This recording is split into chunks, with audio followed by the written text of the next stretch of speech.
Long before the Peaky Blinders universe acquired its devoted global following, creator Stephen Knight had already drawn the shape of the man at its center, a soldier returned from the trenches of World War I, not merely damaged but, in his own words, already broken. Over the years that followed, both Knight and Cillian Murphy, who portrayed Tommy Shelby across 6 seasons of the BBC series, have returned again and again to a handful of pivotal scenes they believe define the character most completely. Those scenes are not chosen arbitrarily.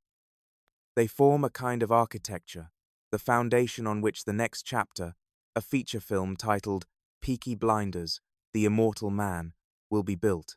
The series opens not with dialogue, not with violence, but with an image. Tommy Shelby rides a black horse through the smoke-choked streets of Small Heath in Birmingham, sprinkling blue powder along the animal's neck for luck.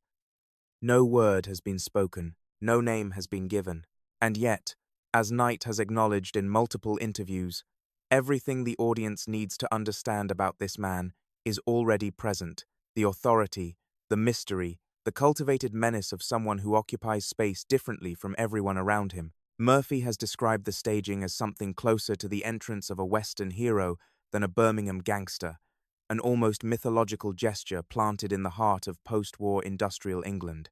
The image carries even more weight in retrospect, because it establishes not just a character, but the first term in a visual equation that the series would spend years completing. That equation would eventually resolve in the series finale, where Tommy, having discovered that he is not dying as he had believed, abandons everything: the empire, the name, the weight of decades, and rides away from it all on a white horse across open countryside. Knight has spoken explicitly about the deliberate symmetry.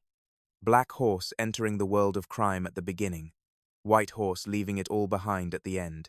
Murphy has described the closing scene as a kind of rebirth, something short of redemption but unmistakably an attempt to shed the identity Tommy Shelby spent a lifetime constructing. Together, the two images form one of television's most considered visual bookends, and together they define the problem that the immortal man will have to grapple with: whether a man who has become a legend can ever truly escape that legend, or whether the myth outlives every attempt to abandon it. Between those two horses, the series built its mythology on language as much as imagery. Few phrases in contemporary television have traveled as far, as fast, or as relentlessly into popular culture as By Order of the Peaky Blinders.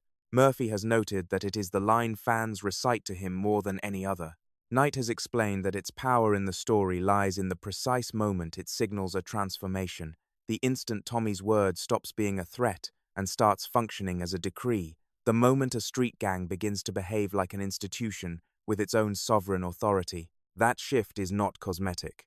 It changes the nature of everything that follows, because the system of power Tommy constructs around those words is the system that will still be generating consequences when the film begins. The immortal man will not merely follow a dangerous man, it will follow the consequences of a dangerous idea. The third scene both Knight and Murphy have repeatedly cited is less a set piece than an eruption: the moment when Tommy loses his characteristic composure and admits, raw and furious, that he nearly had everything. Murphy has argued that these emotional breaks are where the character becomes fully legible. Tommy Shelby is not, at bottom, a man driven by greed or ambition or the desire for dominance. He is a man trying to fill a void that the war carved into him before the series began. Knight's conception of the character, consistent from the first episode forward, is of someone already shattered when he arrives on screen. Someone for whom power and politics and business are not ends but instruments attempts to impose order on a life permanently disordered by trauma. When Tommy shouts that he nearly had everything, the audience understands in that moment that what he truly wanted may have been unreachable from the start. That emotional dimension, Knight has consistently said, will be central to the film. A fourth scene draws less on emotion and more on the specific internal dynamics of the Shelby family. Knight has frequently pointed to the moment Tommy attempts to impose order on his brothers and delivers what amounts to a command: "No fighting, not here, not now." The line captures something precise about Tommy's leadership that the series otherwise communicates over many hours. Arthur and the others are volatile, impulsive, reactive. Tommy, almost uniquely, thinks in moves rather than moments. He sees the board, the others see the next square. Murphy has observed that this quality, the ability to anticipate rather than respond, is as much a part of Tommy's power as any act of violence. It is also, the actor has suggested, the quality that will be tested most severely as the world the film inherits grows more complex and more dangerous than anything the series contained. Beyond these core scenes, both Knight and Murphy have pointed to other moments that illuminate the full shape of Tommy Shelby's arc. The death of Grace, the woman who, however briefly, made a different kind of life seem possible, represents the permanent foreclosure of any version of Tommy that does not involve tragedy. The confrontations with Alfie Solomons, played by Tom Hardy, generate a specific kind of tension the series never quite replicated elsewhere. Two equally unpredictable men circling each other with a mutual wariness that reads almost like respect. And the killing of Michael, which concluded the long internal war within the Shelby family, marks the point at which Tommy's isolation becomes complete and irreversible. Murphy has also singled out the phrase, "already broken," as one of the lines that most accurately summarizes Knight's understanding of who Tommy Shelby is, not a man corrupted by power, but a man who arrived already fractured and has been improvising ever since.